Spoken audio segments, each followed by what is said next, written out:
سچائی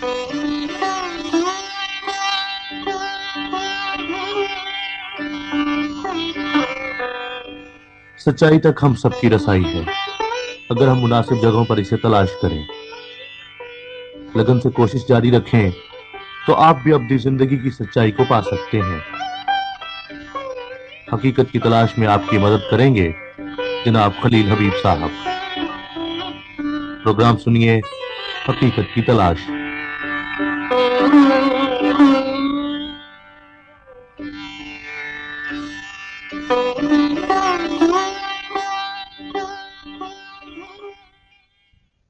معزز سامعین، پچھلے ہفتے ہم نے مطالعے کے دوران یہ معلوم کیا کہ خدا کا کلام جو مختلف انبیاء کے وسیلے سے ہم تک پہنچا، اس میں ایک وحدت پائی جاتی ہے۔ ہم نے یہ دیکھا کہ کس طرح سے اگرچہ یہ کلام مختلف لوگوں کے ذریعے سے ہم تک پہنچا، پھر بھی خدا کا ایک ہی تصور پیش کرتا ہے۔ لیکن آپ جانتے ہیں کہ ہم ایسے دور میں رہ رہے ہیں جہاں پر ہر چیز میں ملاوٹ ہونے لگی ہے، اس لیے انسان کے ذہن میں مختلف خیالات پیدا ہوتے ہیں۔ وہ یہ سوچنے پر بعض دفعہ مجبور ہو جاتا ہے کہ کیا واقعی جو کچھ میں پڑھ رہا ہوں یہ خدا کا ہی کلام ہے؟ ایسا تو نہیں کہ کچھ لوگوں نے اپنی طرف سے کچھ کہہ دیا ہو اور اسے خدا سے منسوب کر دیا ہو؟ یہ سوالات اس لیے اٹھتے ہیں کہ ہم ایسے دور میں رہتے ہیں جہاں پر ہم مختلف لوگوں کو دیکھتے ہیں کہ وہ مختلف روپ دھار کر ہمارے سامنے آتے ہیں اور حقیقت میں وہ نہیں ہوتے جو کہ وہ دکھائی دیتے ہیں۔ پھر یہ بھی ہمارے ذہن میں سوال پیدا ہوتا ہے کہ کہیں ایسا تو نہیں کہ مدعی سست اور گواہ چست والا معاملہ ہو۔ ہم تو یہ کہہ رہے ہوں کہ یہ خدا کا کلام ہے، لیکن خود بائبل اس کی گواہی نہ دیتی ہو۔ اس لیے آج کے مطالعے کے دوران ہم یہ دیکھنے کی کوشش کریں گے کہ خود بائبل کی اپنے بارے میں کیا گواہی ہے، مختلف انبیاء کرام نے کیا کہا، کہ جو کچھ وہ کہہ رہے تھے کیا وہ ان کا اپنا کلام تھا یا وہ خدا کا کلام تھا۔ اس سلسلے میں حضرت یرمیاہ نے، جو اپنے وقت کے نبی تھے، یہ کہا کہ خداوند نے مجھے فرمایا، دیکھ میں نے اپنا کلام تیرے منہ میں ڈال دیا۔ یہ حوالہ حضرت یرمیاہ کے صحیفے کے پہلے باب کی 9 آیت سے لیا گیا ہے۔ اس حوالے میں ہم یہ دیکھتے ہیں کہ حضرت یرمیاہ صاف اور واضح الفاظ میں یہ کہتے ہیں کہ کلام ان کا اپنا نہیں بلکہ خدا کا تھا۔ نہ صرف یہ کہ حضرت یرمیاہ اپنا خیال پیش کرتے ہیں، بلکہ وہ یہ کہتے ہیں کہ خداوند نے مجھے فرمایا، یہ اس کا حکم ہے، یہ اس کا فرمان ہے، یہ اس کا ارشاد ہے کہ یہ کلام جو تیرے منہ سے جاری ہو رہا ہے یہ میرا اپنا کلام ہے، یعنی خدا کا کلام ہے۔ ایک دوسرے نبی جن کا نام حضرت یسایہ ہے، وہ اپنے صحیفے کے 59ویں باب کی 21ویں آیت میں کہتے ہیں کہ خداوند فرماتا ہے کہ میری روح جو تجھ پر ہے اور میری باتیں جو میں نے تیرے منہ میں ڈالی ہیں، تیرے منہ سے اور تیری نسل کے منہ سے اور تیری نسل کی نسل کے منہ سے اب سے لے کر ابد تک جاتی نہ رہیں گی، خداوند کا یہی ارشاد ہے۔ اس حوالے میں ہم کچھ باتیں نوٹ کرتے ہیں۔ پہلی یہ کہ یسایہ یہ فرماتے ہیں کہ خداوند نے یہ فرمایا ہے کہ میری روح جو تجھ پر ہے اور میری باتیں جو میں نے تیرے منہ میں ڈالی ہیں، کہ وہ جو کچھ فرما رہے تھے وہ خداوند کے روح کے وسیلے سے کہہ رہے تھے اور ان کی اپنی طرف سے نہیں تھی، اور یہ باتیں خدا کی باتیں ہیں۔ اس کے ساتھ ساتھ ہم اس حوالے میں یہ بھی دیکھتے ہیں کہ یہ کلام کبھی بدلے گا نہیں،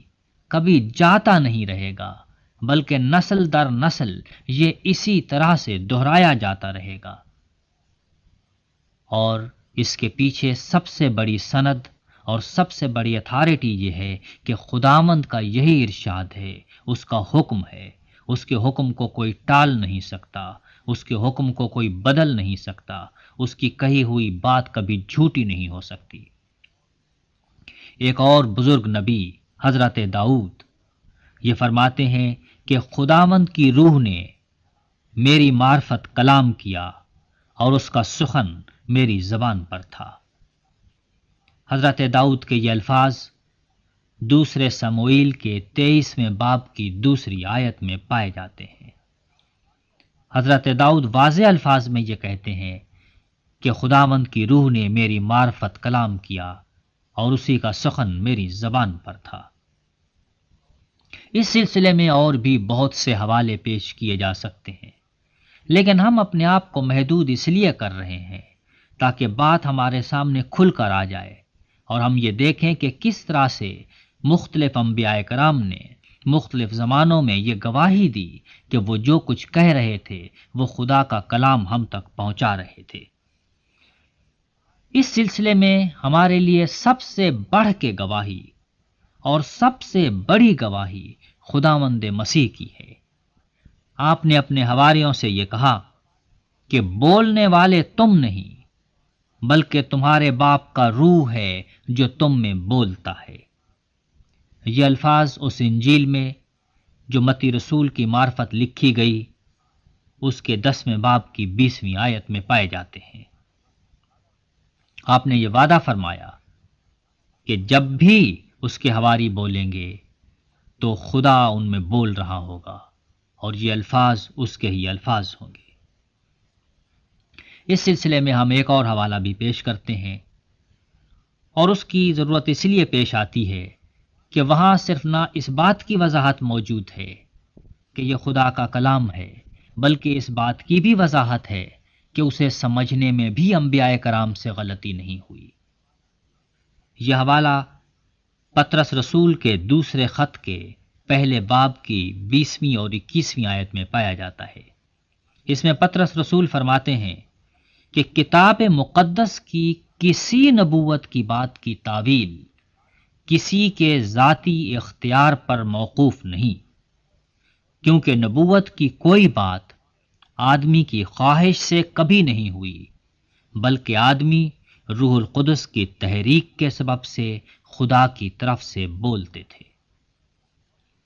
یہ وہ بہت بڑی گواہی ہے